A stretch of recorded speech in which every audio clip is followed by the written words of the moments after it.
Greetings everyone and welcome back to 365 Days of Prog. Today we're gonna be reviewing Is by Il Balletto di Bronzo. Hi, my name's Naomi. I'm an avid progressive rock fan, but I'm a long ways from knowing all the prog albums out there. But this year, I'm gonna give it a try. This is 365 Days of Prog.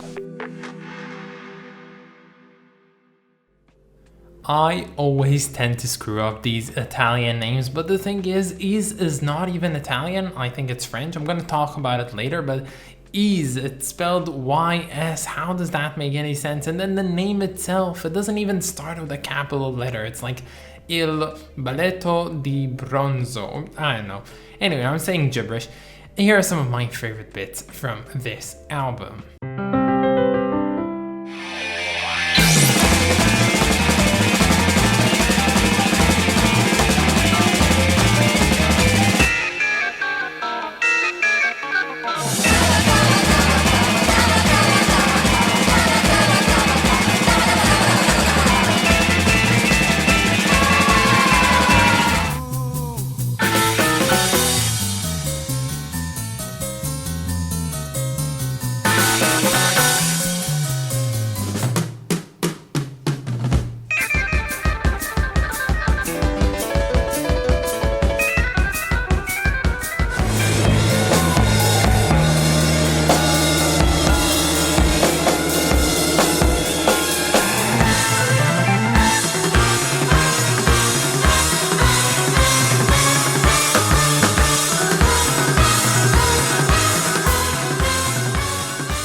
So today we are talking about a very special album, and you know that it's very special when you see that it has the 10th spot as the top best Italian progressive rock album of all time, at least as ranked by the members of the Prog Archives. And this one, well, I find that it's pretty much controversial. There's a lot of people who really like this album, but there's a lot of people who really like disliking this album. But as a whole, we can definitely say that as a classic, this album definitely holds up to the test.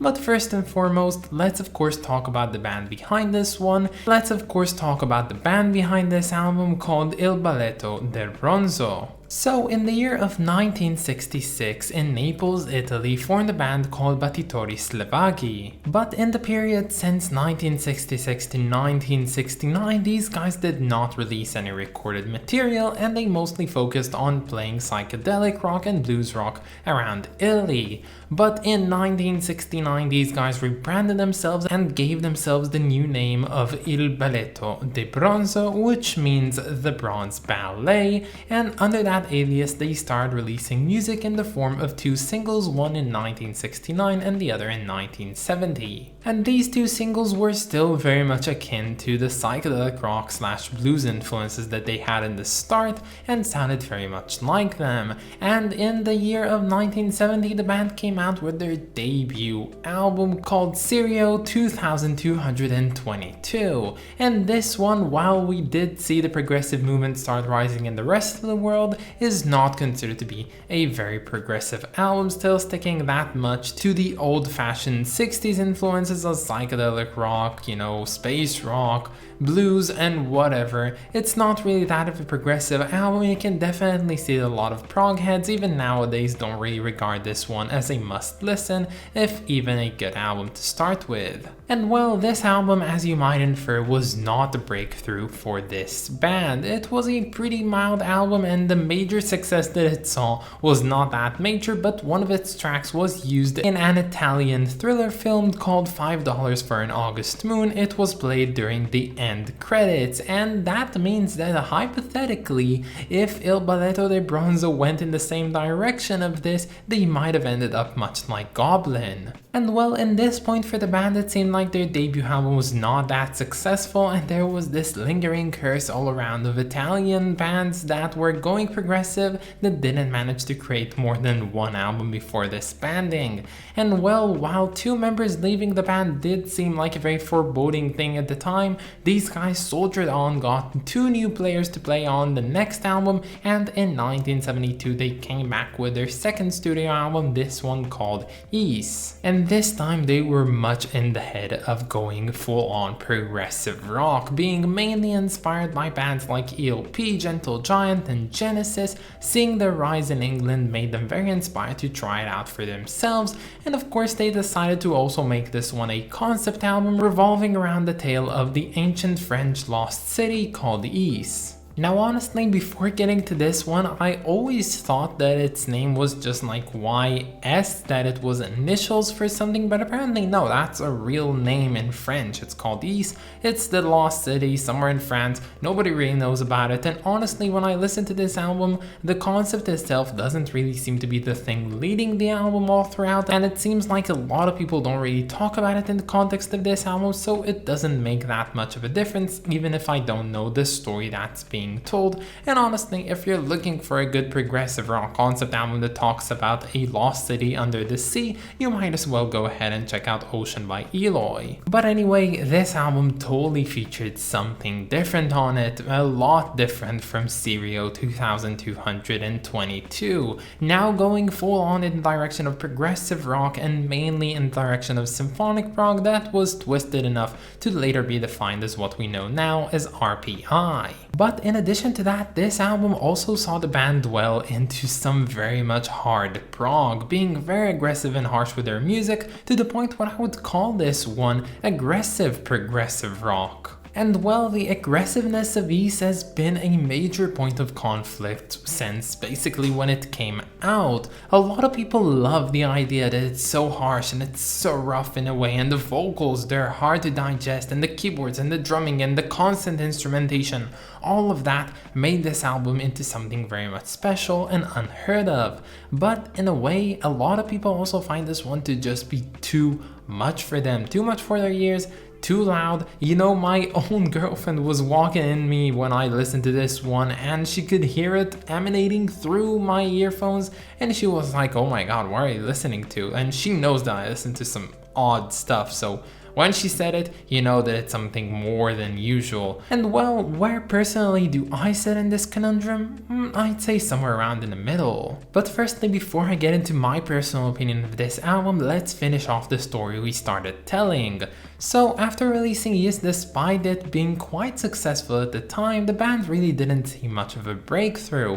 And well, they went ahead and released like a few more singles up until 1973, when they finally disbanded with each member going their own way. Now since then, I do seem to see that two incarnations of Bronzo have formed, and in a way one of them, or the two of them in some combination, have released a new album in 2016, which by the ratings of it seems to be not too much to go ahead and listen to. But yeah, that's about Bronzo for anyone interested. And coming back to this album, it's very much an interesting album, especially in the way that it's structured, having only 5 songs, or if you might even call it 5 acts, with the introduction, the 3 meetings, and the epilogue. And while I personally found some enjoyment in the opening and closing tracks for this album, the meetings part was definitely the low point for this entire album, but luckily it doesn't cover all of it, it actually only covers about half of its runtime. Now these 3 songs coming in from one to the other with seamless transitions are absolutely restless, and in a way I think that they're trying to hurt my ears, because honestly, how could they not? They are so aggressive in a way,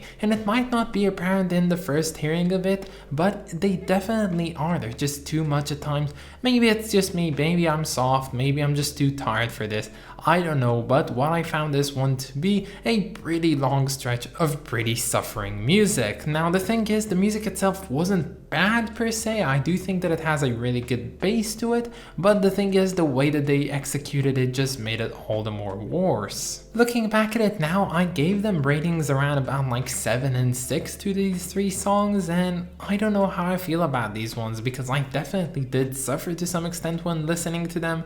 and well, I don't know if they're really that worthy of getting such high ratings in the first place. But when it comes down to it, the first track on the album, called Introduzione, is actually pretty fine. I don't like the vocals by Gianni Leone. I know that some people might like them. I absolutely didn't like them in a way, and honestly this song just kind of was meh. There was some good in it, I guess, and the mid section was pretty enjoyable, but for its long runtime it really didn't justify itself. Now the only track on this album which I would consider to be a good song was the last one, called Epilogo. This one actually garnered everything that was good about this album and put it into one place in a pretty long track actually, which was definitely enjoyable. And while I can say that it was a good track, it still didn't leave much of an impression on me. But before I move on to wrapping up this review, I want to touch on something else. So aside from doing the vocals on this album, we also have Gianni Leone doing the keyboards. Now he plays a lot of the keyboards on here, and it definitely shows that he knows what he's doing. He's utilizing the nuances of each and every one of these keyboards, the Mellotron, the Hammond, the whatever, and doing the best he can with them. But the thing is, him being somewhat of a virtuoso doesn't really translate well when it comes down to enjoyment of what he does. Yes, I can appreciate what he knows and how he plays on here, and I definitely know that I would in several lifetimes never be able to recreate what he's doing, but the fact of the matter is, I just didn't enjoy his playing, and it doesn't matter that much if at the end of the day people don't like what you're doing. And you know, that's pretty sad in my opinion, because when I listen to albums, and especially prog albums from the early 70s, the keyboards are usually my savory instrument. You know, if anything goes wrong with the other instrumentation in the song, I just go and listen to the keyboards and I know that everything's gonna be fine.